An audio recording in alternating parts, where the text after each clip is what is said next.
Hello, everyone, and welcome back to Holiday Week here at the Damage Report, the last show of 2020. Good riddance. I'm so sick of it. It seems like almost yesterday that we finished 2019 on the Damage Report by doing our big Garbage People of the Year. Do you all watching remember who did that with me? Because I do, and he joins us now for Jayar Wednesdays. Jayar Jackson, how's it going? Yeah, what was the last Garbage People? Why did we do it that way? Because of Thanksgiving?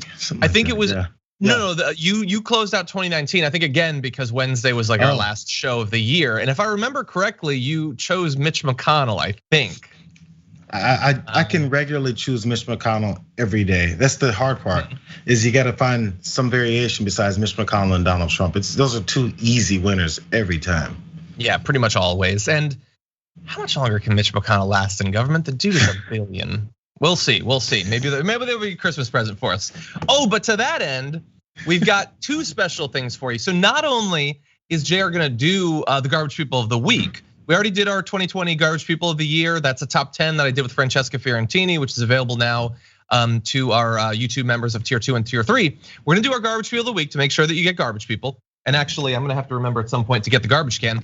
But we also have a special sort of holiday Christmas themed thing we're gonna do at the end of the show. Once we're done with all the news, we got a delivery from Santa Dave Kohler, who brought a bunch of stuff to the studio that people have been sending to the Damage Report. And I wanna show off some of the amazing things that people have made and people have sent in. So that's how we're gonna close out the episode today. Should be a lot of fun. Oh, there's Christmas awesome gifts. Stuff. There's Christmas gifts, exactly. It's Christmas in December, who would have thought? But anyway, with that said, thank you to all of you who are already joining us. Please hit the like button and share the stream so that people know we're active. And as we go along through the news, you can chat with us, send super chats, tweets, all of that. We'll be reading and responding to those as we go. But that said, everything went crazy in the last 24 hours, so why don't we start off there?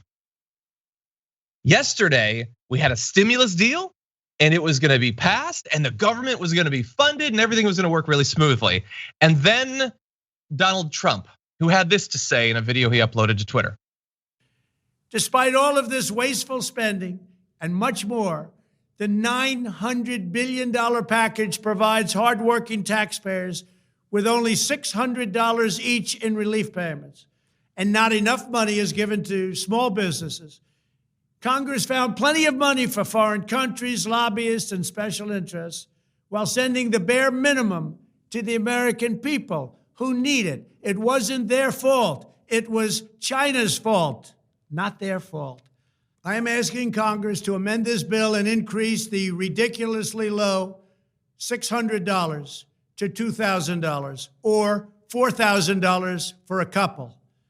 I'm also asking Congress to immediately get rid of the wasteful and unnecessary items from this legislation. Two quick notes before we get into the substance. One, congrats Trump on being able to do the math on what a couple gets. Second, he says it's not their fault, it's China's fault. Okay, well, first of all, you're right, it's not their fault. On China's fault, yeah, to some extent, although not intentionally. Wait, but what if there was another option? What if the death and devastation and economic devastation wasn't just their fault or China's fault? What if it was your fault, Donald Trump? What if you and Mitch McConnell, even till right now, which we'll be talking about, were responsible for quite a bit of the death and devastation? But anyway, Jayar, we were gonna have a deal, and it was gonna be crummy in most ways. And then Donald Trump decided, oh wait, I'm the president, I can get involved in this stuff. Why not wait until it's done? And now we've got Nancy Pelosi tweeting that he wants $2,000 checks. The Dems are ready to bring it to the floor this week by unanimous consent. Let's do it, which is good because she's sort of pushing for $2,000 checks. It's bad in that he had indicated earlier he wanted bigger checks, but she didn't bring him into the process earlier.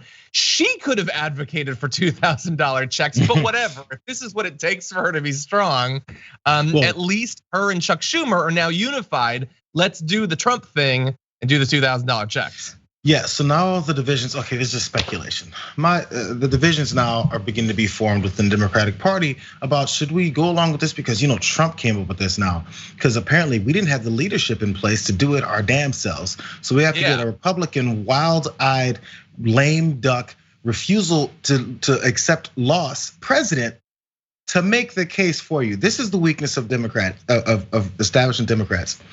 You got Donald Trump making the case for you that you refused to make in your negotiations. I'm sure they brought it up. I'm sure they brought up more money than $600 in their negotiations. I'm not saying that part, but they definitely didn't have enough courage to or fight to do something strong enough or public enough or bold enough to really put the spotlight on Mitch McConnell, Steve Mnuchin, who ironically Trump has put the spotlight on his own cabinet in their failed negotiations for the American people on this. Now they're like, oh great, a leader has stepped up. What's his name again? Oh, this guy stepped up and did it for us.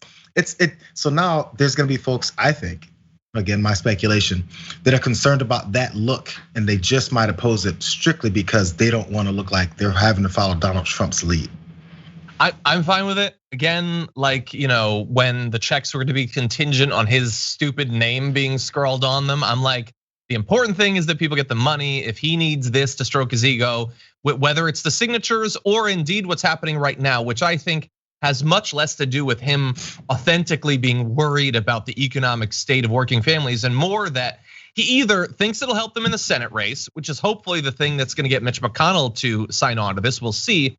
Or more importantly, and it's what I was talking about in my pre-show a couple of weeks ago, why wouldn't he push for bigger checks? He's about to leave. This will be one of the last things people will remember him for. He doesn't care. He has no true conservative fiscal discipline ideology or anything like that. And it's not his money that he can give away. He can have people remember him, especially his fans who he wants to follow him into whatever comes next, whether it's another run for something else or Trump TV or whatever, by giving them big checks. It's like the easiest thing in the world, which is why the Dems should have been trying to bring him in earlier. Like his interview with Fox and Friends from like a weekend or two ago, he talked about wanting bigger checks. He might have even used 2,000 as the number at that point. So why not? Why not? Yeah. And probably because a lot of them don't actually support checks of that size, or else they would have signed on to Bernie Sanders or even people like Chuck Schumer. Yes, there are some who were supporting that quite a while ago. Yeah, I think I want to say funny part, but it's not funny as far as haha. But the funny part about this is that Trump accidentally stumbled his way into a populist point of view that actually, or a progressive point of view, at least on this particular one small point of this bill, because he's so upset about no one having his back on his fraudulent claims for an election loss. Okay, so obviously Democrats are calling him an idiot for going through all this, so he's mad at them. And now enough Republicans are starting to acknowledge after a month that he lost the election. So now he's mad at them too. He goes, okay, what does everybody that's against me not want? Oh, yeah, things for the American people that they deserve. I know, I'll go that way. So he's strictly there to get the attention, to make everyone angry that's opposing his fraud claims. And he stumbled his way into actually wanting to help American people, which shows us one clear thing. Both of these factions of these establishment portions of both of these parties don't want anything for the American people. He got there because he's mad at both of them for not supporting his selfish goals. Yeah, or possibly, like I read earlier, Axios was saying that one of the reasons he announced these pardons now is because he's getting increasingly jealous that Biden is getting news every day. Well, like doing the pardons put some news on you. This is a much bigger and easier way to do it. So yeah. I think that there's a chance that is why he's doing it. And by the way, identifying that is like there is a consequence to that. And that is that it is possible that all of this will lead to us getting bigger checks. But not a guarantee, because I don't think that Trump really cares. He could have been pushing for that. His Treasury Secretary supposedly was having like 100 phone calls a day about the stimulus. They got the deal that Trump had agreed to. A lot of the stuff that he's calling wasteful spending now, which totally is wasteful spending, is in his budget. This is stuff he actually wants. He's just sort of performatively implying that he doesn't. He can just as easy as he can push for $2,000 checks, he can behind the scenes be talking to Mitch McConnell and being like, oh, by the way, it ain't actually gonna happen, don't worry about it. I'm mostly saying this so that people will think positively about the Republicans running in the Senate, including Perdue, who's now claiming that he supports bigger checks, even though he was trying to cut the checks when they were $600. He wasn't any smaller than that. So a lot of this is performative. It might be something that can be converted from performative to real, but it might not. So let's not get ahead of ourselves and continue to put pressure. Right. But yeah. I mean, it's the only way to go now. At this point, you need to have Democrats flooding the airwaves and going on as many interviews as possible and pointing out the fact, who's holding this up now? Hey, Trump's got this cult. Start speaking to them and be like, listen, your cult leader said you deserve $2,000. Who's standing in the way of that now? Mitch McConnell. Yeah, exactly. And I mean, you've got all different wings of the party, like Nancy Pelosi's on, you got AOC tweeting, let's go. Because Schumer backed AOC and Rashida Tlaib's amendment for $2,000 checks. I mean, it wouldn't be all that complicated to change it. It's gonna increase the price tag, but they certainly have money for other stuff, which we're gonna get to in a second. So anyway, a lot of people seem to be lining up behind this. There's not a lot of time though. After all, like the government could shut down any moment. The unemployment benefits are about to run out in about 3 days. Which I know some people might say, well, whatever, like it runs out, but then we start it up again. But no, there's a very real chance that millions or tens of millions of Americans might have to reapply and thus have delays in that money, of significant delays. I know people who had to go through that process the first time, and it can take a couple of months to start getting your money. That lapsing is a massive issue to millions of Americans. So hopefully this can be done expeditiously. I don't know that it's possible to get done in the next few days, but we'll have to see. You know what? All these factors you just said, my last thing on this, all these factors you just said, all they are is pressure on Republicans who have been holding this up. Say, let's do it quickly, let's do it tomorrow. We've got amendments ready, we can write this up, let's do it now. Who's stopping that? All these things that people are concerned about, that's pressure, not on folks who want help for people, but on folks who don't want help for people. Yeah, why don't we turn now to one of those people? So who's gonna be holding up the bigger stimulus checks? Well, obviously Mitch McConnell is a big name there, but he's not the only one who could potentially throw a wrench in this. We've also got Rand Paul. Rand Paul very worried about just giving money to people, as he'll make clear in this clip. I think there are a lot of things. I think giving money though to people who are already working. Look, my kids are working and don't need a check. They're not rich, but they don't need a check. And most working Americans don't need a check right now. It's a really foolish, egg-headed, left-wing socialist idea to pass out free money to people. Okay, so Rand Paul's got a big issue with the fact that these people who are suffering, and he thinks like if you have a job, you're perfectly fine and you've got no troubles during this massive economic downturn. And why wouldn't he know that? I mean, he after all is only, a multi-millionaire senator who doesn't have to really work and has no idea what's actually going on. So it's easy for him to think that helping people who are dying is egg-headed. What a weird, disconnected way to portray that. But also bear in mind that this is a guy who has an issue with just giving money to people, who also voted for the Trump tax cut that gave literally trillions of dollars to the wealthiest people in the history of our world. So maybe it's more to do with the people that are getting the money than the money being given to people in the first place. Last I heard, Wall Street bankers, defense contractors, large corporations, the people who work for, they have these things called jobs. We give billions to them. So we're talking about giving money away to people who have jobs already. We do that on a regular basis all the time. In fact, we say it stimulates our economy if we give them more money so that they can trickle it down to people who don't get those jobs and they get hoarded and put and slashed in their own bank accounts. Yeah, that's what actually happens with the money. But when those things happen, Rand Paul may stand up and go, we're spending too much, and sit back down and vote for it. So this holy crusade that he's on, to say we're wasting money on regular American people. Again, he's putting his face and his name out there. Go ahead, let's shine the spotlight on him. Rand Paul does not care about what you're going through. He, in fact, is happy about what you're going through, and he says that you don't need any more money. Hey, this is Christmas time. People sometimes rely on tax returns coming in February, March, April to pay back the debt that they have during Christmas when they bought all these gifts that they couldn't afford. That happens on a regular basis. So people are in that crunch right now, and it's even worse because many of them haven't had jobs for months. Start saying to them now, it's Christmas time. Where are the Grinches? Who are the people that don't want you to put gifts under the tree for your children? Hey, your kid asked for that new toy, you can't afford it, or if you buy it, you don't know when you're gonna be able to pay it back. You know who's against that?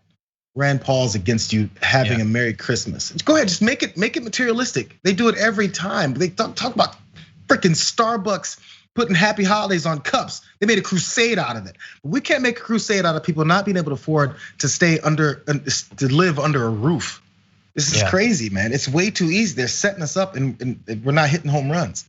Rand Paul is waging a war on Christmas. My book will be coming out in just a couple of weeks. That's basically what's going on.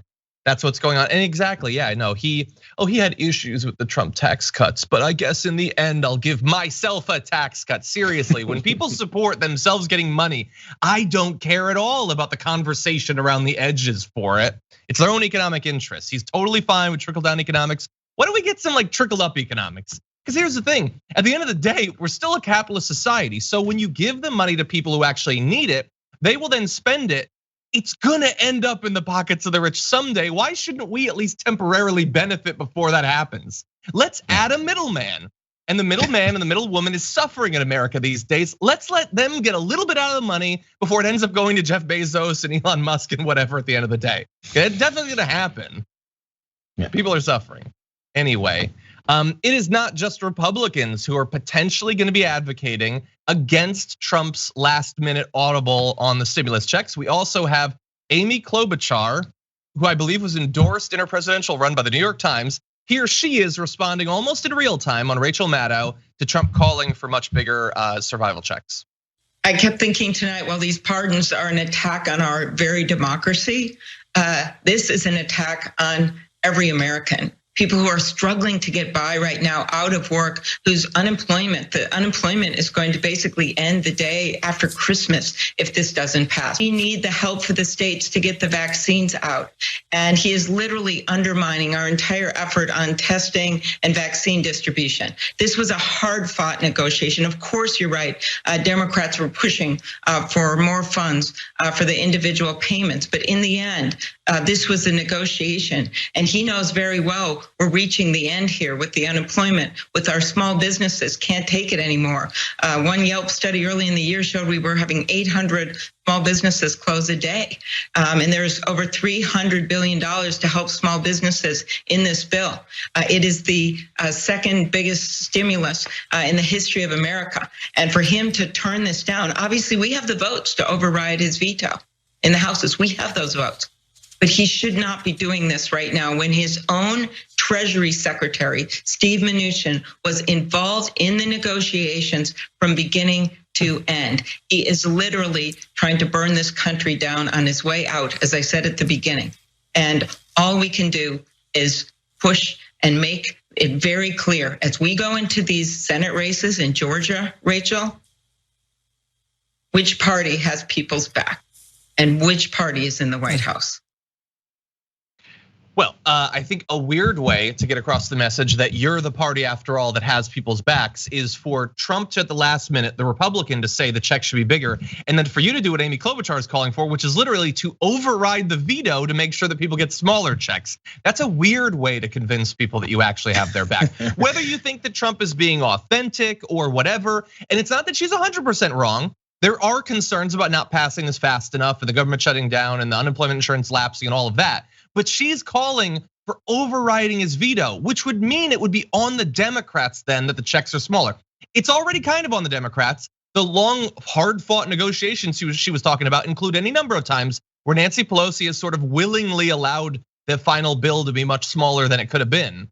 But I really hope, as I think I consistently have, that the Democrats don't listen to Amy Klobuchar. Yeah, part of the detachment from American people is being such a politician. So when you go through this, she went through this long spiel about what she cares about and who's really fighting for the American people. Right after she makes the case that she's not one of those people, it's outstanding. But whenever someone points out how, oh yeah, we went through all this. Yeah, sure, we fought for more money in the bill for people because obviously we're Democrats. Well, how are we so sure of that? Number one. Number two, she clears that all by saying, but the idea we already made this negotiation. So in other words, that eliminates what you just said. Whenever you say, hey, we did this, but that means you're cutting off of everything else you just said, but we've got a negotiation. It sounds like politically you wanted the negotiation to go through and get it done so that you can go ahead and have your victory. Your victory is more important than what's in that victory. How about we have something that works rather than just have something? That's the argument that we're always having to have with these folks. And one last thing, talk about how small businesses are gonna need help. This stimulus package is gonna help small businesses. I saw a tweet, and I apologize for not remembering who it was because it was amazing. It said, you know what small businesses need? Customers with money. Yep. That's what small businesses need. So when you got American people that have none of it and aren't shopping, small businesses are gonna hurt. You give them some money to stay afloat for another month or two, and we still don't have any customers, they're right back in the same position they were before. Trickle up economics. Anyway, when yeah, you you're say 100% you care about right. small businesses, just in case I talked about last week. Every time we talk about small businesses, pay attention to what they really want to do for small businesses outside of just talk about them to prop up their political careers. Mm-hmm. And look, as of right now, it looks like they're not going to listen to Amy Klobuchar. They're supposedly going to vote in the next 24 hours on the bigger checks. But again, that does not mean that this thing is like a done deal. A lot of people responded to Trump's last minute announcement as, oh, good, we're saved. Maybe, but stay tuned. We need to talk about a relatively new show called the Republic, or UNFTR. As a Young Turks fan, you already know that the government, the media, and corporations are constantly peddling lies that serve the interests of the rich and powerful. But now there's a podcast dedicated to unraveling those lies, debunking the conventional wisdom. In each episode of the Republic, or UNFTR, the host delves into a different historical episode or topic that's generally misunderstood or purposely obfuscated by the so-called powers that be, featuring in-depth research, razor-sharp commentary, and just the right amount of vulgarity. The UNFTR podcast takes a sledgehammer to what you thought you knew about some of the nation's most sacred historical cows. But don't just take my word for it. The New York Times described UNFTR as consistently compelling and educational, aiming to challenge conventional wisdom and upend the historical narratives that were taught in school. For as the great philosopher Yoda once put it, you must unlearn what you have learned. And that's true whether you're in Jedi training or you're uprooting and exposing all the propaganda and disinformation you've been fed over the course of your lifetime. So search for UNFTR in your podcast app today and get ready to get informed, angered, and entertained all at the same time.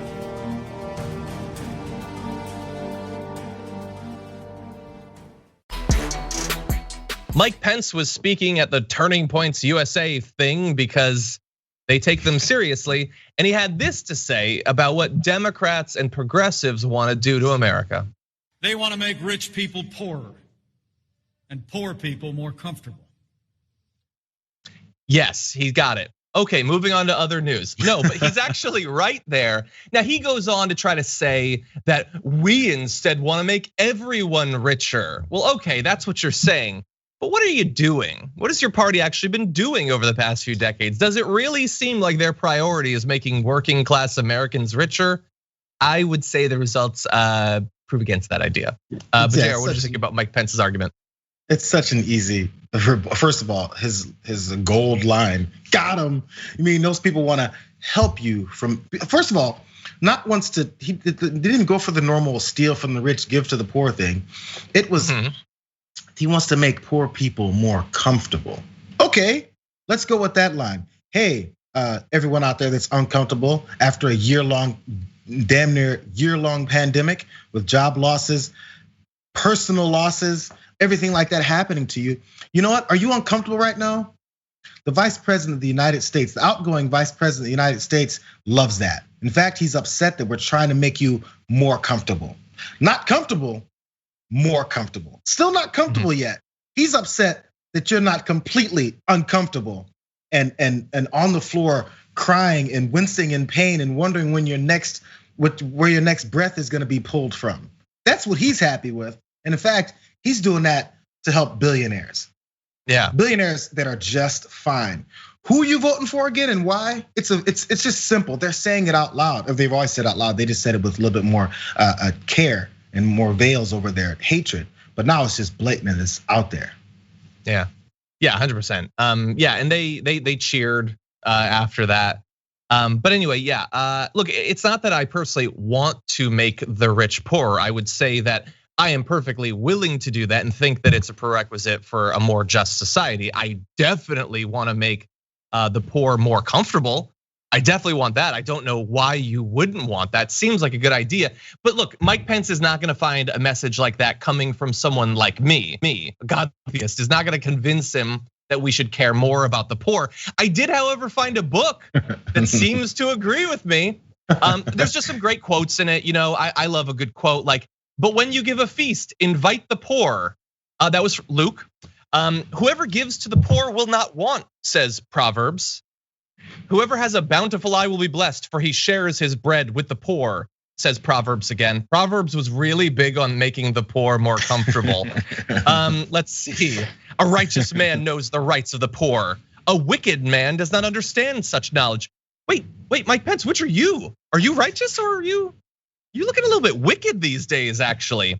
Whoever closes his ear to the cry of the poor will himself call out and not be answered. Oh, come on, Mike Pence, you don't want to call out someday and not be answered. And this isn't my book.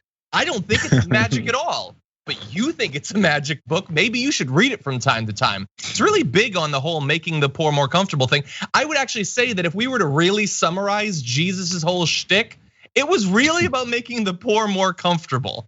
But I love that a room full of Christians all are like, yeah, they want to make the poor more comfortable. Those. Well, I tell you what, at least, those libs, Luke, John, that weird guy named Proverbs. They just wouldn't survive nowadays. Jesus especially, oh my God, they would have like strung him up on a cross and threw some nails in his wrists, in his hands, and left him there to die. Oh wait, that already happened. Those are the people that we disliked. And now the people that say they worship these figures, they say they worship Jesus and they read the Bible and they know what's in it. Those are the people that are now advocating directly against it. You know what the Bible says? The Bible says, and I'm gonna paraphrase because I haven't read in a while. It's harder to get a camel through the eye of a needle. Yep. Forgive me, mother. My mom is watching. I'm sorry, Ma. A camel through the eye of a needle than it is for a rich person to get into heaven. You know why? Because the rich person is hoarding money and taking it from poor people. And in fact, many times throwing them to the side to lie in the street and die just for their profits. Says Mike Pence, who now loves those same rich people and is against those poor people that need to be a little bit more comfortable. Brett Ehrlich this morning in the meeting, I'm gonna go ahead and give him that credit because it was a great line. He said, you say you're gonna make someone more comfortable when they're in their last days of cancer diagnosis. When you're like, we're gonna give them this to make them more comfortable as they die. This is the stance that we're going with, and he doesn't want that. Yeah. Jesus. Jesus, exactly. Look him up. Talk to Jesus, talk to Proverbs. Really fast. I know that this is a tangent or whatever, but you brought up the eye of the needle thing. And that is like my favorite thing about the Bible. Not just that it's in it. I love that it's in it and that it could not be more clear. You are not going to be able to make it into heaven if you're rich. And if you think about it for 3.5 seconds, if you rub 2 neurons together, you will immediately understand why, because you cared more about getting that money than helping people. There's an opportunity cost to that. There's also a literal cost to that.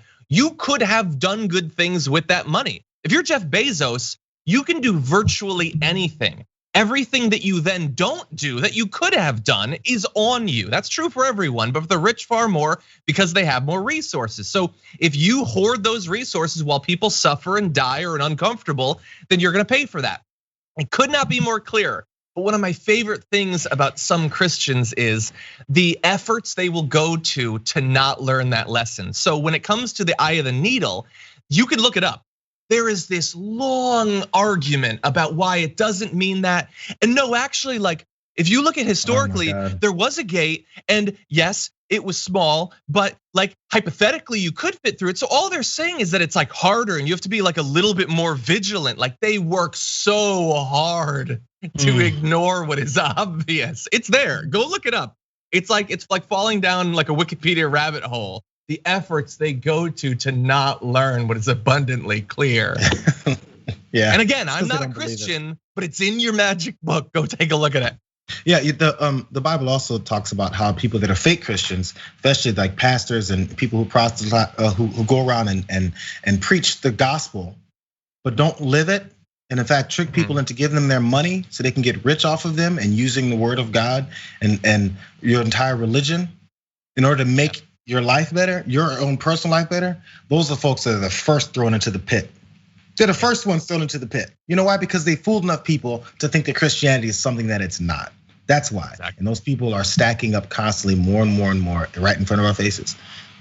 Exactly. Yeah, like Look, read the Bible. That can explain to you why hoarding wealth above all else is, incompatible with a moral life. But if you can't be convinced by that, I got something more pop culture-y. Watch the Battle of the Five Armies. Just learn a little bit about dragon madness. It happened to Thorin. It can happen to you. Okay. Wait, what? No, it's actually true. He loses his mind and he turns on his enemies or on his friends, and yeah, it makes for an unjust society. Whether dwarves or humans. Anyway, just because the thing bothers me. I was about to use the term proselytizing, and I was like, wait a second, that means something else, but it does. I'm sorry. I hate when I get my words. Good. That's good. Okay, with that, let's move on to the other big news story of the last day. We've known that pardons are coming, and boy, are they here. The president just issued a total of 20 pardons and commutations less than 30 days before he leaves the White House, bringing the total in his presidency to 75. And we can only expect that there is going to be more and more as time goes on. So almost every category of this is worse than the one before. But we've got people like George Papadopoulos and Alex van der Zwaan. So those are two individuals who are involved, obviously, in the Mueller investigation, the Russia stuff. And for the most part, they're people who willingly lied to the government, lied to the Mueller investigators, didn't cooperate, hid illegal acts. And because they did that, they're now being helped out by the president. The president was able to evade accountability by impeding an investigation. And then once he successfully impeded it, everybody gets to go free. It's a really cool, totally not corrupt system that we've got. But that's the first category, Jayar, is the people. And these are not like Michael Flynn also, like this isn't the only people he's pardoned in that respect. But we are seeing more of that. Yeah, it's he's going through his last. I mean, honestly, I'm not sure if everyone believed it because they were talking about how he was having meetings about who he should start pardoning and how the waves of which he should go about this. And honestly, I was one of them too. I was like, yeah, he likes to talk. He's not really gonna start doing this. I mean, I figured on a smaller scale. I didn't think there'd be none. But now at this point, you can expect probably 20 per week at this point. Probably. Just finding the worst people he can possibly find to pardon. Yeah, and look, I started off with the lightest group because honestly, I don't really even care about them. Like George, I don't care what happens to George Papadopoulos. That whole issue, historically, everything that happened or whatever, we're never gonna get justice. I've accepted that, so I don't even care about these people. But it is important to note that that is one of the groups that he is pardoning. Then you have just corrupt Republicans. So you have Duncan Hunter and Chris Collins. So Duncan Hunter, it's one of the funniest stories of political corruption in some time, and it's just south of here actually. Duncan Hunter and his wife were indicted in August 2018 for lavishly spending on items as inconsequential as fast food, movie tickets, and sneakers. As trivial as video games, I think he literally spent taxpayer money on Steam games, which, gotta respect the hustle. Lego sets and Play-Doh, groceries, dog food, utilities, plane tickets for themselves. They also bought plane tickets for their rabbits, which that's really cute. But anyway, also corrupt. Federal prosecutors charged that Hunter had fraudulently spent more than $200,000 on expenses that included a $14,000 Italian vacation and all sorts of other money. But it wasn't just the corruption, the stealing of the money. It was that they tried to pretend that they had to steal it for the vets or something. But then the best part was when in a live interview, he threw his wife under the bus, implying that she was in charge of the expenses. So she's the one that actually broken the law, if any law had been broken, which I'm assuming and hoping caused domestic issues. But in terms of Duncan Hunter, he now gets off scot-free. He defrauded the American people. He defrauded his own donors. But now, the whole thing's clear, doesn't matter, pardoned.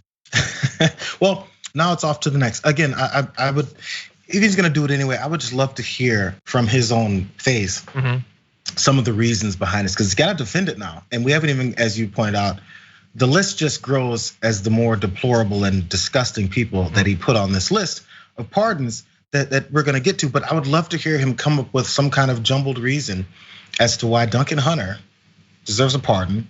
That Representative Collins with his white collar crimes and insider trading with he and his son, deserves a pardon, because that has something to do with December 23rd, 2020. This is the point when it has to happen because we've waited long enough.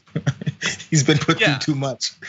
Well, and by the way, Chris Collins, the fact that he's getting a pardon after insider trading means that even if, like, in theory, we were lucky enough to have consequences for actions in America, and Purdue and Loeffler go down for, profiteering during a pandemic, he'll just pardon them anyway. Like, those things don't count. You get to be corrupt if you are powerful and wealthy. The only area I disagree with you, Jayar, is that you said now he has to defend it.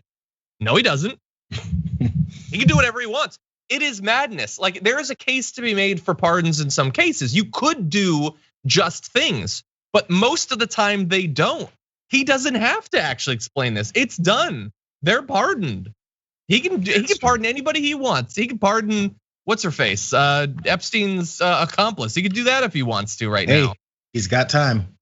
He's got time, and he wishes her well. So now that was the second category, worse than the first. Now we have even worse. So you have 2 Border Patrol agents convicted in 2006 of shooting and wounding an unarmed, undocumented immigrant, and then covering the shooting up.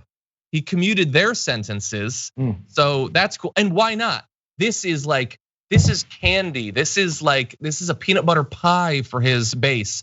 They love the idea that you should be able to get away with shooting immigrants if you're a Border Patrol agent or if you just have a gun. That's what they want. And so I bet Stephen Miller is looking for cases like this for him to pardon. It doesn't even take lobbying at that point when it comes to these sorts of crimes.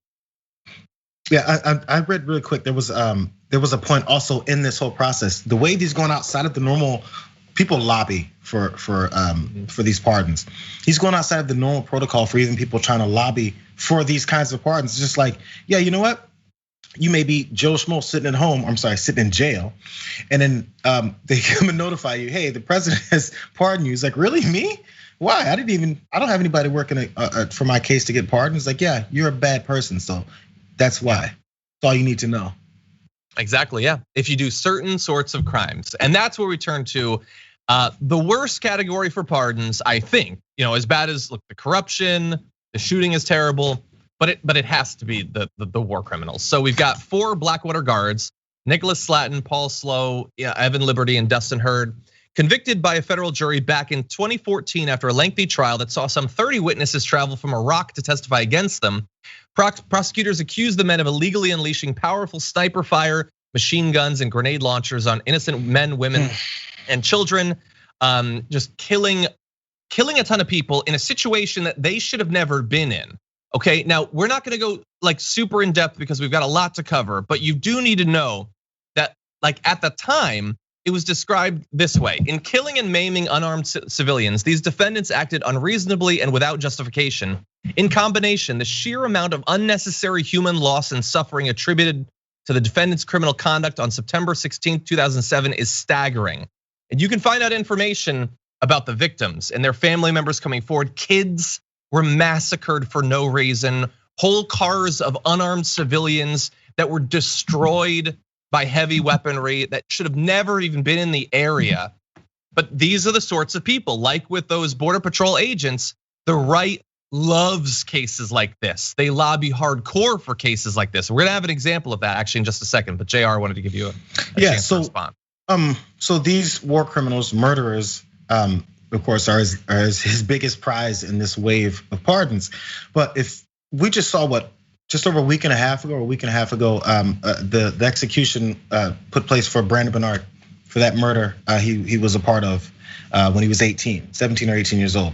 And there was a big news story about that. And that went through. Trump's got 4 or 5 more pardons set to go before he leaves office. Again, that goes against precedent that presidents don't do these executions as they're coming out of office. Yeah. He's gonna oversee 13 executions since just July for the rest of this year, which is again, breaks all barriers from previously. So he's going hard with these executions, but people who murdered other folks, he executed people as part of one murder. These other murderers, just because it was of the right kind of people for him, or was the right kind of situation for him, that's okay, let's pardon them.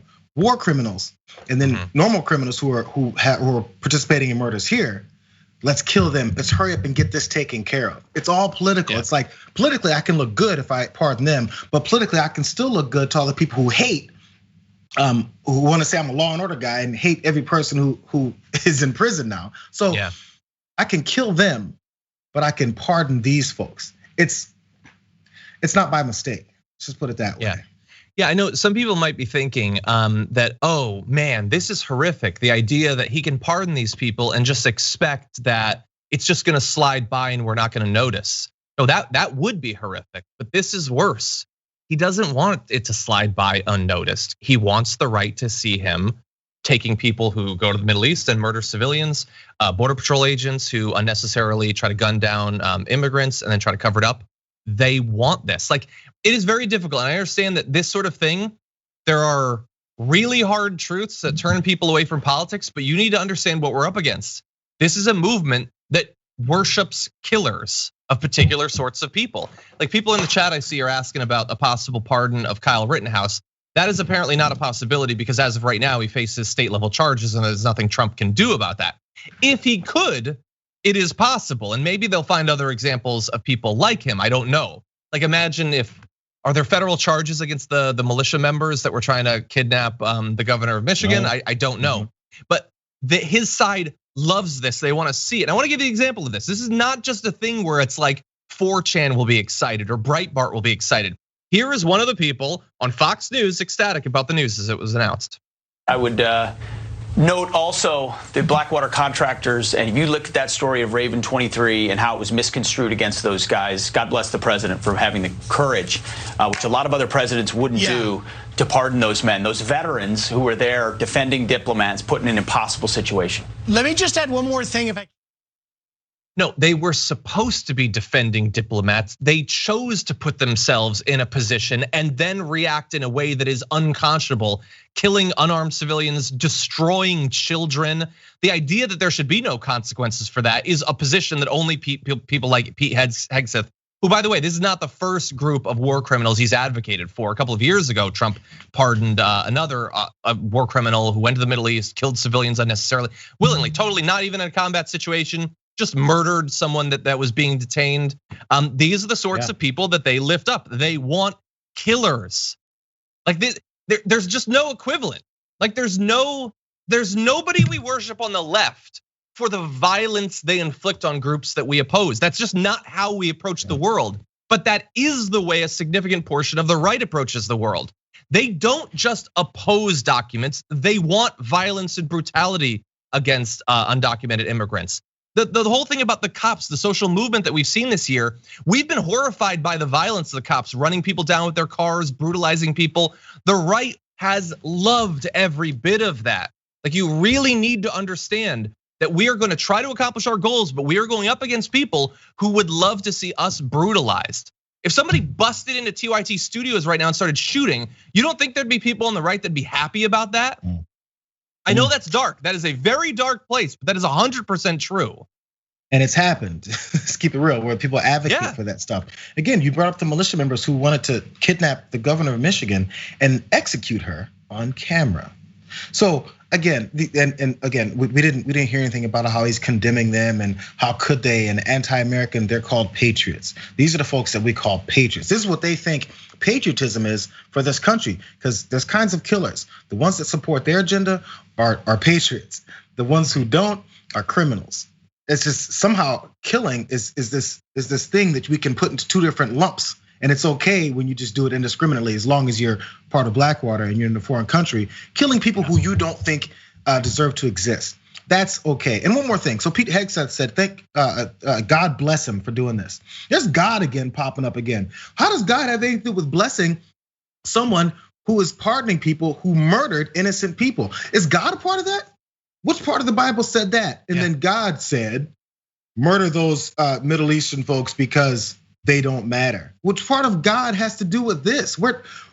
It's such a normal statement to just throw in there. God bless someone. God bless them. Why is it God bless them? Just be like, how about Pete bless them?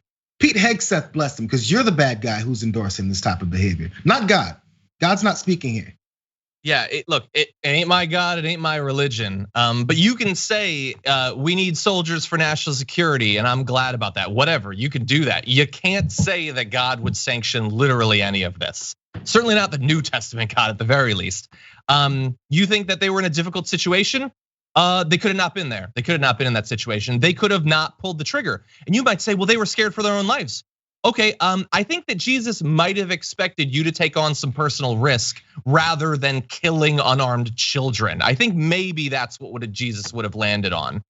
And yeah, as someone pointed out in the Twitch chat, by the way, Trump is holding up these Blackwater mercenaries as heroes, but the people in Normandy who died, in that case, seeming to really believe that they were, defending America against the worst political movement in the history of our planet, they were losers and suckers. So we have an idea. It's not that he has one view of soldiers. His view of soldiers based on what they're doing. Dying against the Nazis, loser and sucker. Murdering civilians in Iraq, heroes. It's actually pretty simple. We found out not long ago that Donald Trump had apparently had the opportunity to purchase additional doses of the vaccine from Pfizer and decided somehow in the midst of a pandemic that, we don't want to spend the money on that. And there was an uproar about it for some reason. People seem to want to be vaccinated or whatever. Well, apparently they have actually reached a deal now. The 100 million additional doses will be purchased between now and effectively like the middle of next year. So we will get that. And supposedly the purchase will provide enough supply to vaccinate every American who wants it by June 2021. Okay, that's good, I guess. I thought we all expected that already. I didn't think we needed those extra doses to get to that. And that's still a ways off, obviously. But now they have about 200 million doses of the Pfizer vaccine, which is enough to vaccinate about 100 million Americans, which when you factor in the percentage of Americans who are not going to take the vaccine willingly, that's going to get us a good bit of the way there, even if it will take a while, Jayar. So, I mean, I guess that's all that's left is the fixing portion of this, since balls were dropped, things were delayed, people ignored the problem before. I mean, I guess anything that's different than the continuation of what's already been happening is good news, which, I'll take, it's fine. Well, again, like you said, a number of Americans that would be willing to take it, which there'll be speculation about it, which is why we're doing these public vaccinations of public officials. And so, I mean, they're going hard with that part. Continue to go ahead and make sure people know that it's safe and figure whatever ways we can get. We have until June of next year to when people will fully have a chance to get it. Now is the time to really educate everyone on what's it about, what it can do, and how it affects some people. Let's just be honest with people, because I think that's the only way to fight the numbers of people who probably, and it's fine if they have some kind of objection to it. They don't know what's going on yet. It's still just like thrown at people, and there's this distrust in this administration who screwed this up since the very beginning. So I try not to be too hard on the folks that have speculation about the vaccine, because what we've been talking about for 8-9 months, how horrible and ridiculous and incompetent they are. Yeah. Just understand, again, the vaccine wasn't developed by the Trump administration. True, no, you're right, but this is the way people think. It wasn't developed by them. They're gonna tie it together. Yeah, because it comes with his face. He was connecting his face to it. We got Geraldo saying we should name it the Trump vaccine, which would make no one take it. So, oh my God, I wouldn't take it. No, I wouldn't, obviously. So things like that, like you have time to get people to understand what's in it and do it honestly. Don't just have people sticking needles in their arms, be like, yeah, it's on, here you go. You should do it too.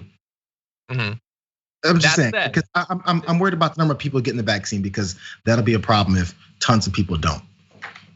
I agree. One of the way that they've been trying to get people to be confident about it is having people they trust take it publicly. Like Obama's apparently going to take it. Gandalf already did. So who do you think, if you could pick one person, who would get through to the most people, and especially the most people who might be hesitant about it? It's hard to say, because I mean, the one person who again messed all this up was Trump. So not messed it all up, but was the face of messing it all up was Trump. So if he does it, that turns off just as many people as it turns on. So that's kind of hard. Maybe. I think his hardcore fans are probably least likely to get it. So him getting it at least has a chance of getting through to them. I think on the one hand, he's never done the right thing when it comes to the pandemic. So I guess I'd have to guess that he's not gonna do it publicly because it would be helpful to.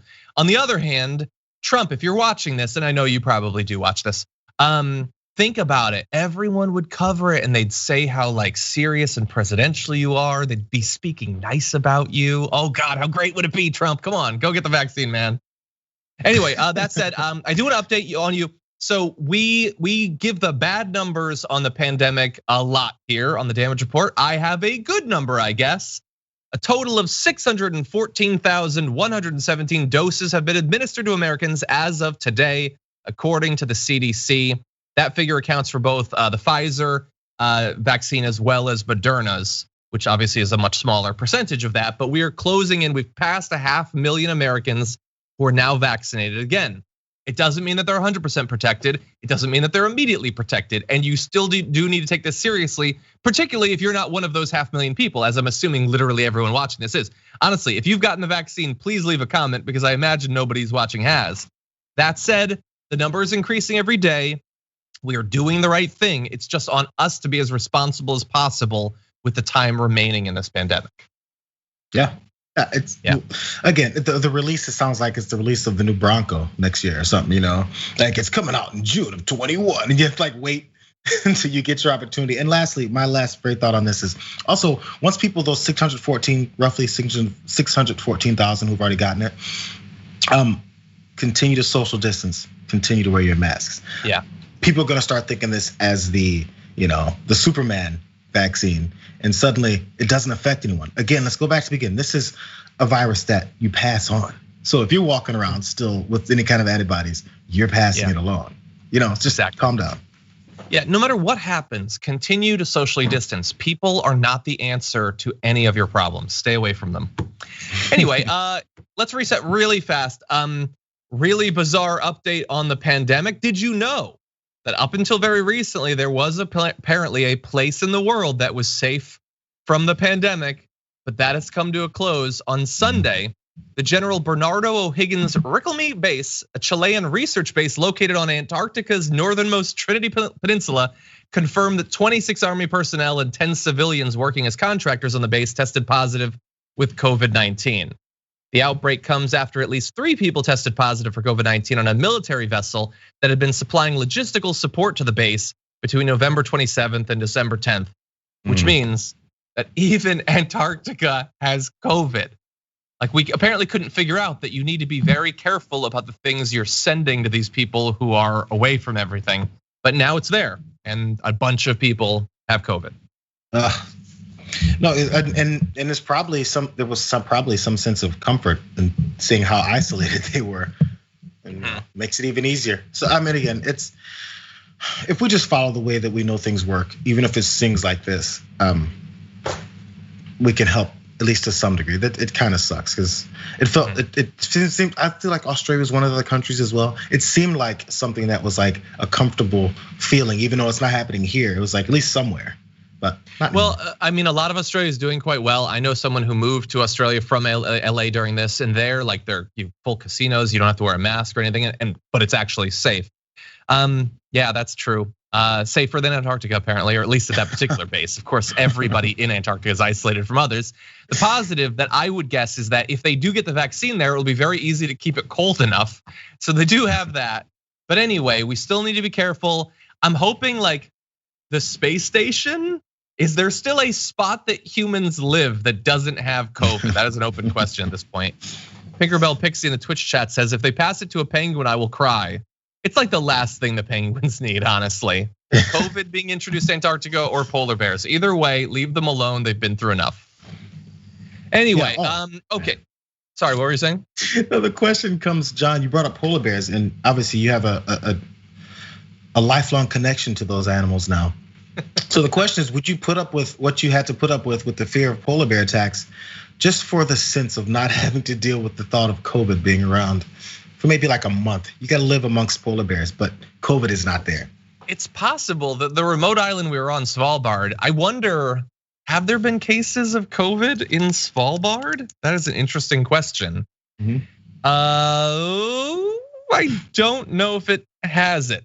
Maybe someone in the chat can let me know. That would make me feel a little bit better. Honestly, when I was on the ship for multiple weeks and had no contact with the outside world, we didn't have COVID back then, but it was nice to be, disconnected from all that, not have to worry about anything Trump was doing. Like, if at that point, I think we were worried about North Korea and California nuking each other or whatever. At that point, it seemed kind of nice to be out of the area. Everybody, it's the end of the week, and I'm still saying sort of the end of the year, and so it's time to take out the trash.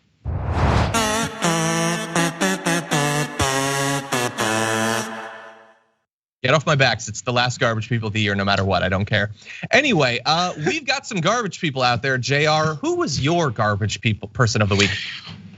It's got to be people that lump in this group, but you have to have a couple of names. So I had Lindsey Graham, Marco Rubio, but not specifically for the reasons people were thinking, but it is surrounding those vaccinations. So they publicly took the vaccination for COVID, sucked their arm out, made sure a needle was in it, made sure people saw it so they know that it's safe and effective, and that if they're willing to take it, you should too. And people were upset that they jumped to the front of the line, as was said, jumped to the front line after they supported Trump's downplaying, supported Trump's misinformation on it for an entire year.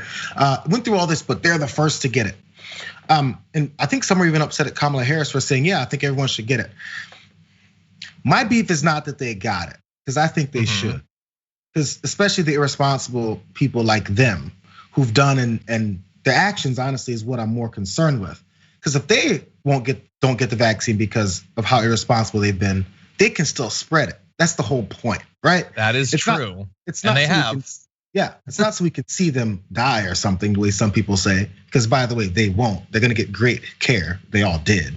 So the idea now is to make sure that the spread doesn't continue. So it's not that they got it. It's that the whole time before they got it, how many times did they support Trump and his misinformation? How much did they say, oh yeah, it's not a big deal? Oh, this social distancing is somehow socialism, Marxism, Nazism, and anything else they can say that's an ism.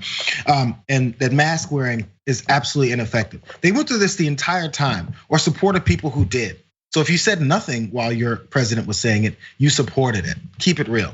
That's my beef with them, and more people that will continue to have that. I just want to focus the disdain for what they said and their actions more so on the fact that they got it, because they're all gonna get it. Let's keep it real. I mean, I'm trying to be real on that part. There's no way they're gonna turn it down. But let's point out, after getting it, they did say all the stuff previous to it that perpetuated how many more deaths that were unnecessary, how many more sicknesses that were unnecessary, how many more lives that were turned upside down because of their lack of care for trying to help Americans. That's the reason for this, and people like them, because Trump can't do it by himself. He needed people like Marco Rubio, Lindsey Graham, Ted Cruz, Rand Paul, and the list can go on and on and on. Yeah, Mike Pence. You had Joni Ernst there in one of the pictures. Joni Ernst goes from saying that doctors are lying about how many COVID dead they have so they can make extra money to, hey doctor, could you inject it right here, please? Actually, I'd love your expertise to keep me safe from the virus. Oh, by the way, after this, are you gonna go back to lying to people about how many COVID dead that you have so you can make more money? That's who these people are. Yeah, I agree. You know who's not? I think what? You know who's not administering those vaccines? Dr. Atlas. That's true. He doesn't know how. He's not qualified. Yeah, exactly. It's very frustrating to see them spreading so much misinformation, lying about all this, and then getting access before, not just before everyone, not just before us, but before people who are far more vulnerable than them. They get to lie and lie and lie and allow Trump to do whatever he wants. And Mike Pence basically did nothing while drawing a salary this year. And they all get it. Marco Rubio, who he thinks, hey, no worries. I'm gonna spend this year, just put my head down. I'm occasionally gonna tweet out Bible verses or whatever. And then I'm gonna pretend that I was strong during these years. No, you weren't. You never were. And you're not gonna be in the future. It's gonna be difficult to convince people of that. Anyway, yeah, total garbage. I hate it. I get why they're getting it. And look, the good politicians getting it, I'm glad. I'm glad. But the bad ones, they've been so protected, so insulated. They got Dr. Johnny Bananas waiting in the wing to give them the monkey antibodies. And even still, they're spreading COVID left and right. None of them even need it, because they've all had it, whether they admit it or not. They all got infected. Anyway, for my garbage person of the week, it's not first of all this guy, but it's eventually gonna get around to Matt Gaetz with his little gas mask. Remember that was so funny at the beginning of the pandemic? Everybody was being so hysterical about COVID, and he lampooned it by wearing a gas mask, and then 1/3 of a million people died. It was funny. Who says right wingers don't get humor? Anyway, he's garbage for that reason and others. We'll get to him in a moment. No, it starts off, the garbage people of the week this week are those who are just blissfully free to have fun and have parties after spending the year, like Jayar said, spreading misinformation and making sure as many people die as possible. So I want to take a look at this first of two videos. This one is the Whitestone Republican Club in New York City. Here they are having a grand old time.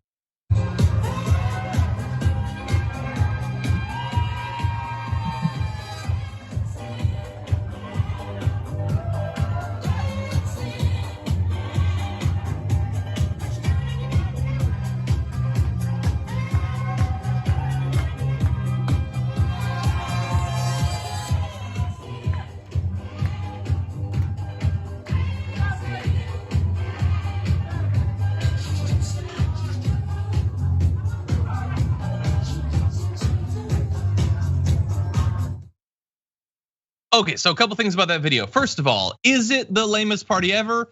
Yes. The guy in the hat, I was gonna say something. I'm gonna pull back from it. I was gonna criticize him in a very particular way, but Same, John. Nope, it's below me. If Francesca was here, she'd say it. I'm not going to. Anyway, yeah, totally lame. Totally lame. By the way, interesting little note about that video. That woman with the hair who's now leading the conga line, that's a woman who has run for state senate as a Republican. She's now running for a citywide office in Queens, which has had 7,400 COVID deaths, the fourth most of any county in America. And you know what? It's probably gonna have a few more because people are partying it up there and not taking it seriously at all. Whole bunch of people traveled in, no masks, no anything, close quarters, no social distancing, to spread COVID knowing that they're rich and they'll be fine no matter what. It's not serious. Only 300,000 people had died by the time they had that party, but they're having a grand old time after presiding over the biggest failure of not only the government, that's clear, but I would say America and its people that we've ever experienced here in this country.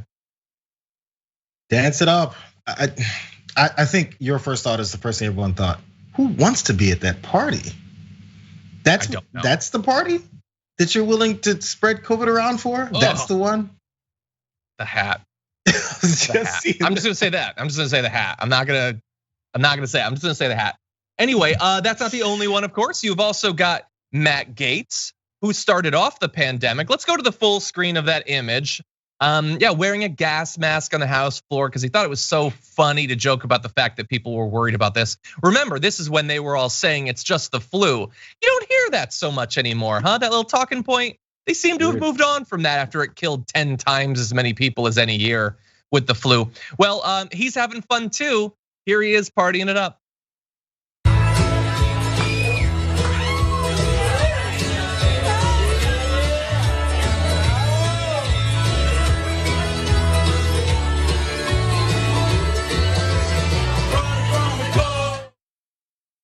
I know what you're thinking. What would it look like if Butthead danced? We don't know because that ain't dancing.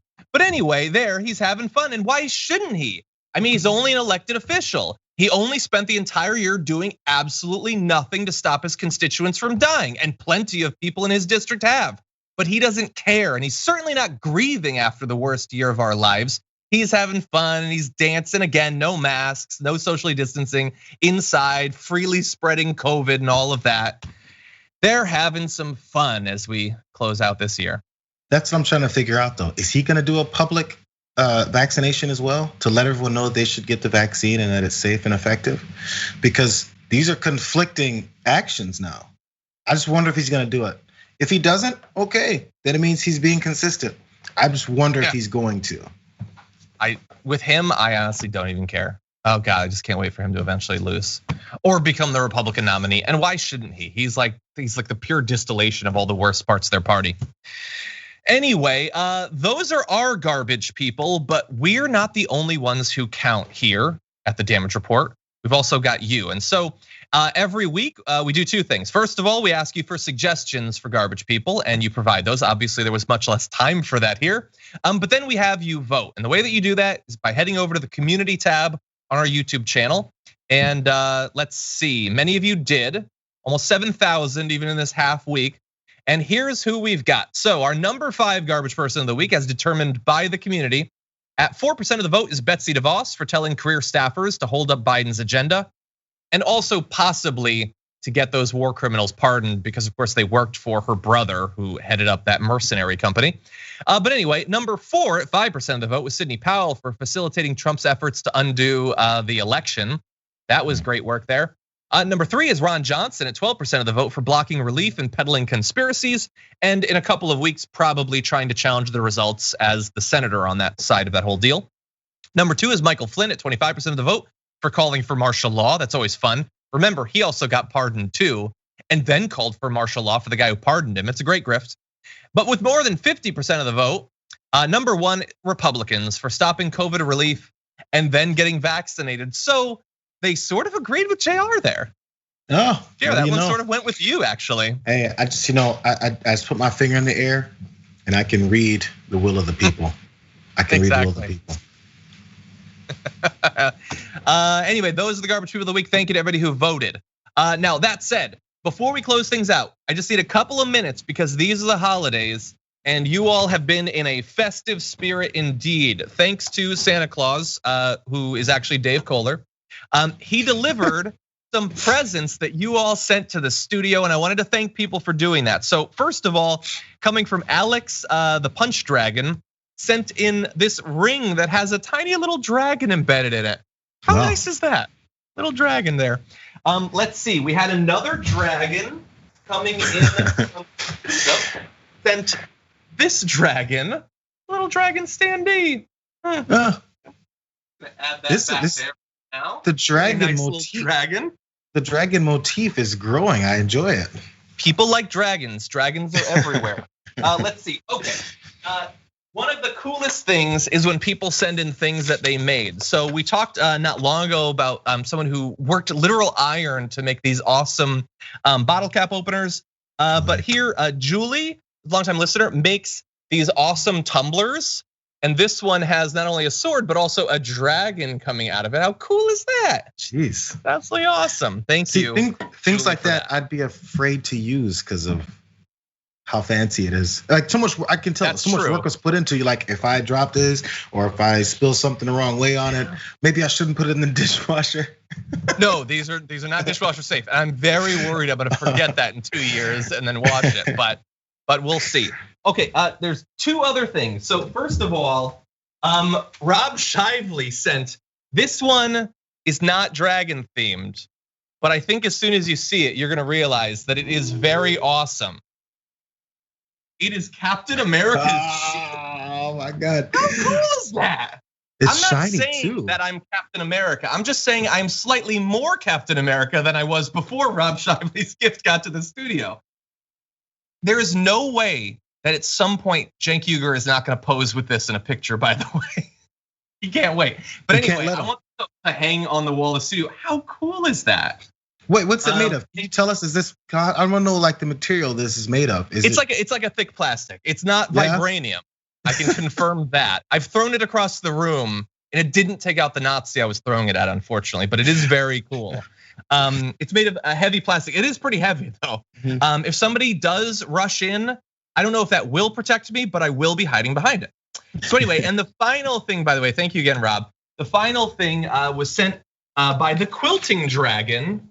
So the Quilting Dragon took one of our Dragon Squad shirts and converted it into this awesome pillow. This like thick, plush, awesome pillow. Very cool. I sleep here occasionally at the studio during the day. This is now gonna be the go-to pillow for that sleeping. So thank you, Quilting Dragon. I'm not in charge of the store. I'm not in charge of how merchandise gets made. But all I'm saying is if there's a bunch of Dragon Squad pillows suddenly for sale, there's a chance there's a partnership available. I didn't say it. I'm not promising anything, but I'm just saying. Exactly. No, it's actually awesome and it's super plush. My favorite pillows are always very thick and like I guess bordering on hard. I don't know what your pillow philosophy is, but it definitely fits for that. So thank you, Quilting Dragon, everybody who sent stuff in. That's so nice that you're being that thoughtful around the holidays. I really do appreciate that. So yeah, that's awesome. And we're very soon to you get a nice little dragon family, John. I enjoy this. You can actually see it now. Right there, Bernie and AOC are hanging out with the dragon. I've been wanting this for literally years, but we're gonna get a thing set up in the studio where like lots of people have produced awesome art and everything. I've wanted to have a thing to display all of it.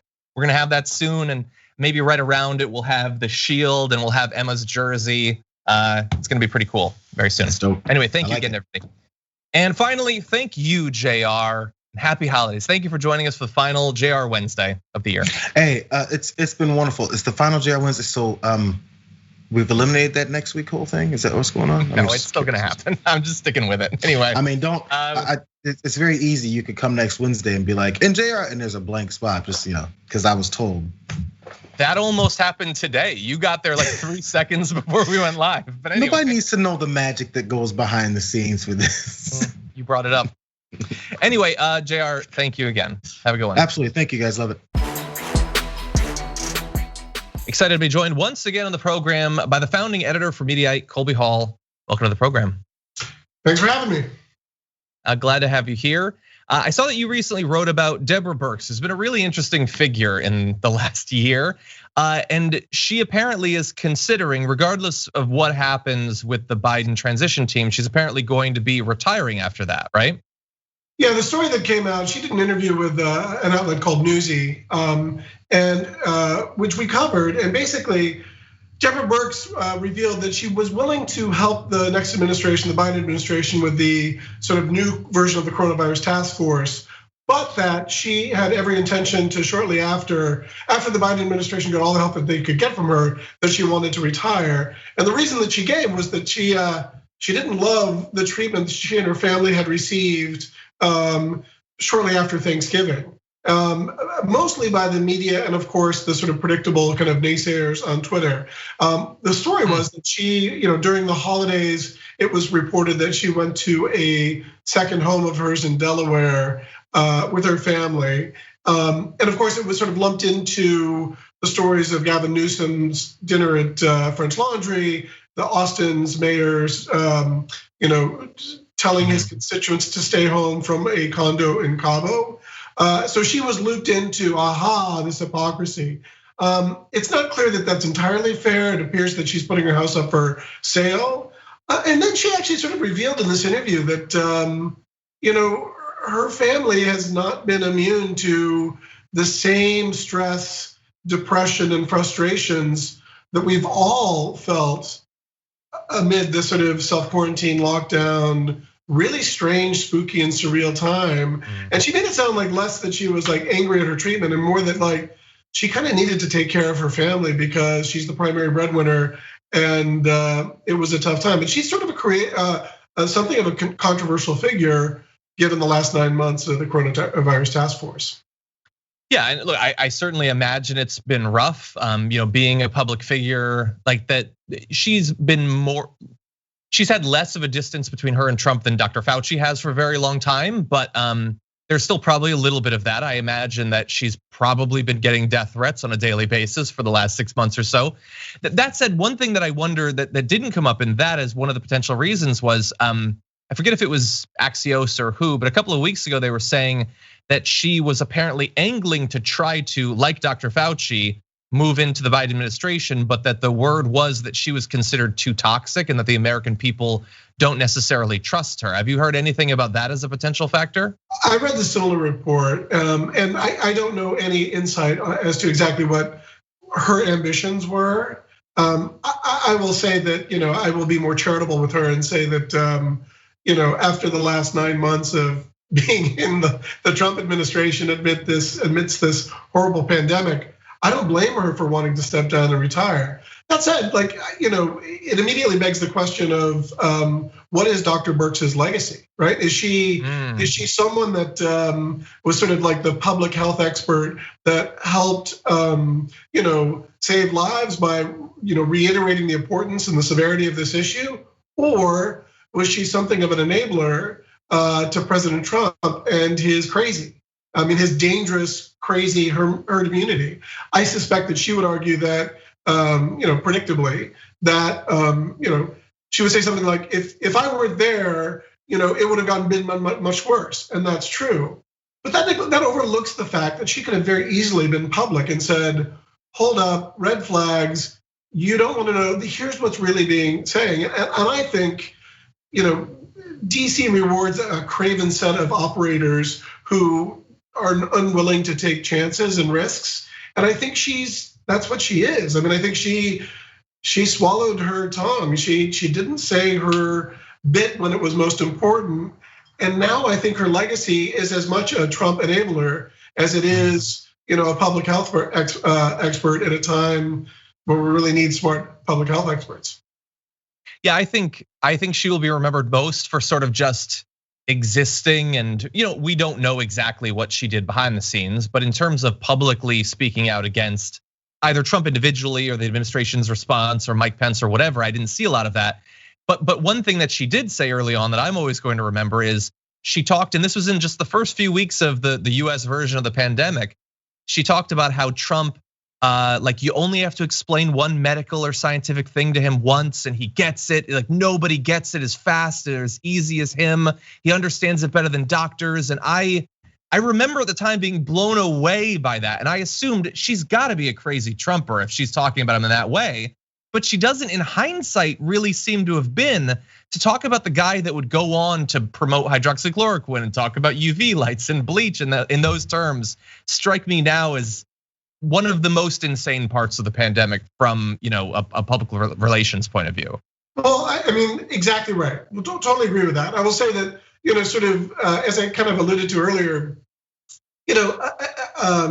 ambitious people inside the Beltway, politicos, are by and large all sycophants, right? The Trump administration and this White House in particular really rewards. It's like sycophancy on steroids. It's at a higher level. And I think that she fell into that trap. And I'm not trying to defend her. I think that she probably regrets, and she deserves every bit of criticism. You raised a question earlier about like you're not really sure what she did. I mean, I will say that what she sort of spearheaded. I mean, if you remember, like in sort of after 4th of July weekend, June, July, we saw like cases spiking. First, it was Arizona, Texas, Florida, and California, and then spread through a bunch of other Midwestern states. And she was the one that spearheaded like sort of state by state, governor, health, like here's what you need to do to abate that. And when you saw, like if you see the chart, it went down in August. I think you can largely give her some credit for abating that spread. But she may have won that small battle and lost a much larger war because she was part of a crew that basically waved the white flag in this war on the coronavirus. So yeah, I mean, she was a suck up, and she was a suck up that kept her space in power. And I think that's probably as much her legacy as the scarves that she wore that were so fetching coronavirus task force, which is probably an unfair criticism, but that was certainly her iconic image. Yeah, and one that Donald Trump pointed out himself. Yeah, so complicated legacy. As with everything of 2020, we're gonna have to see, what people remember and what eventually fades away. I want to turn to the next step. So Biden, assuming none of these long shot attempts to, reverse the outcome of the election, is going to be taking over the response to the pandemic soon. He has said that he is going to be calling for a nationwide 100-day mask mandate. He's going to be in charge of the vaccine rollout.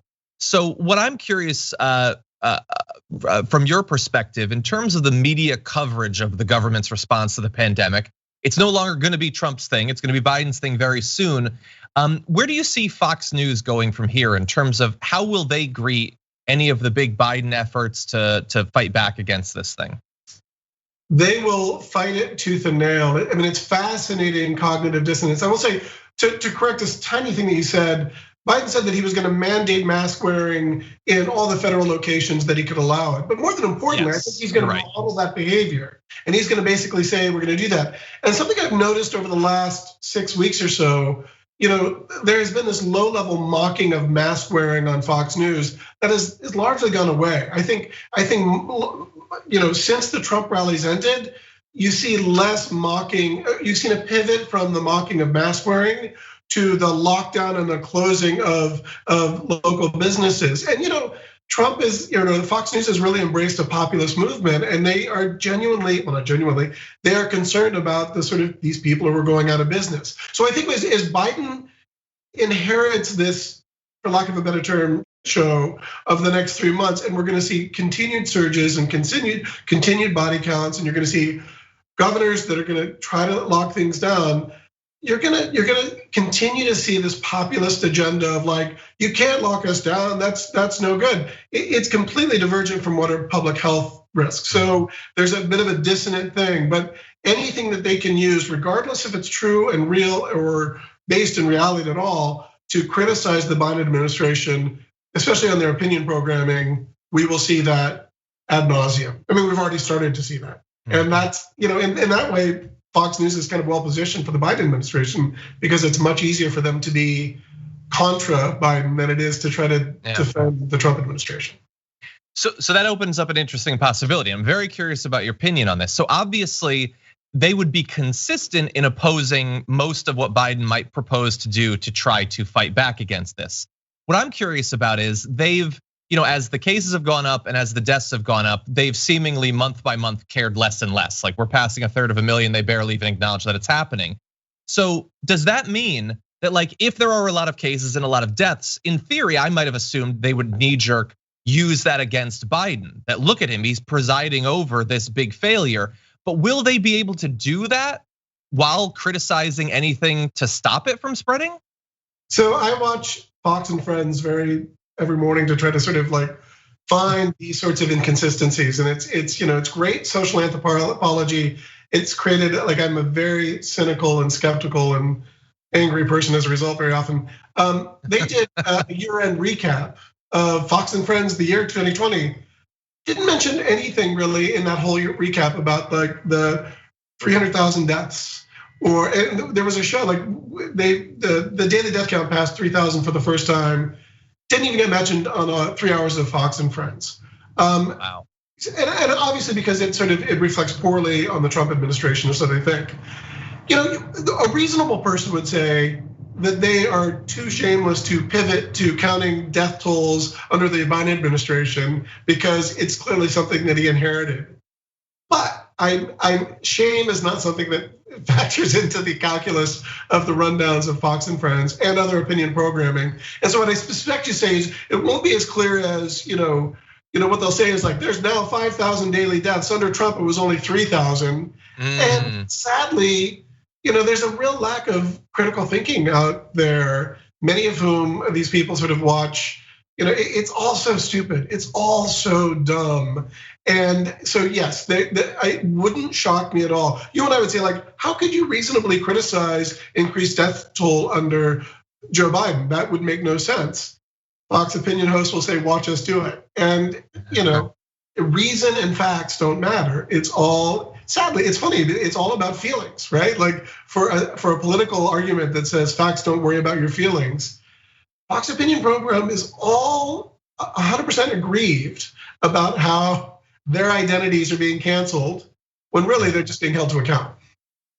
There's one last thing I want to ask you about, and that is, up until very recently, the vaccines were always a thing that we were looking ahead to. It wasn't a thing that they had to deal with on a daily basis. But now we've already passed 500,000, people who are going to be vaccinated. That's going to be going up, and Biden's going to be supposedly doing everything he can to raise it as much as possible. We know that there is a certain segment of the population that is anti-vaccine. It's not exclusive to the right. There are, centrists and leftists who've been anti-vaccine historically. I have sort of predicted that they have opposed pretty much everything that can stop COVID from spreading. They basically approach the news as if they are advocating for the spread of the virus. The vaccine will stop it. So I would assume that you'll be consistent and stand against that.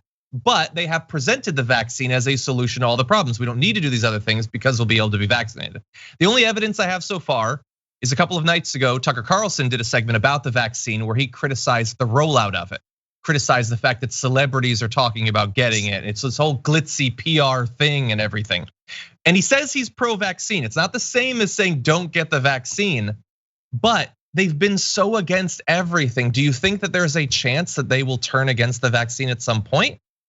I don't. I mean, I through my work, I've developed pretty close relationships with honored talent and executives at Fox News. And what I found is that everyone there, basically, not everyone there is a true believer.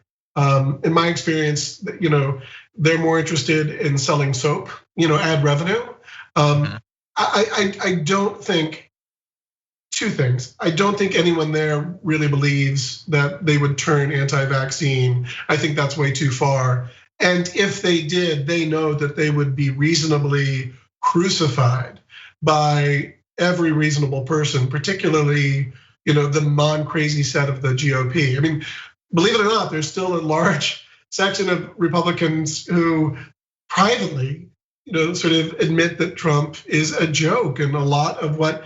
But we live in a world where basically, Fox News used to sort of kowtow to the Republican Party, and now the Republican Party now kowtows to Fox News. So I don't see that. I think you'll see like the sort of rising fringe element, the Charlie Kirk's, Talking Point USA, Dan Bongino's, who may go that far.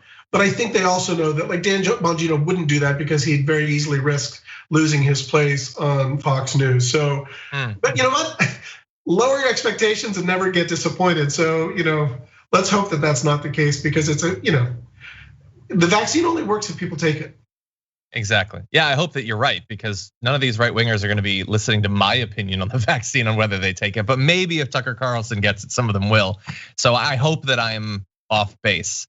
In any event, Colby Hall, appreciate your contribution, especially joining us here on the show. Really do appreciate your time. Thanks for having me. It's been great.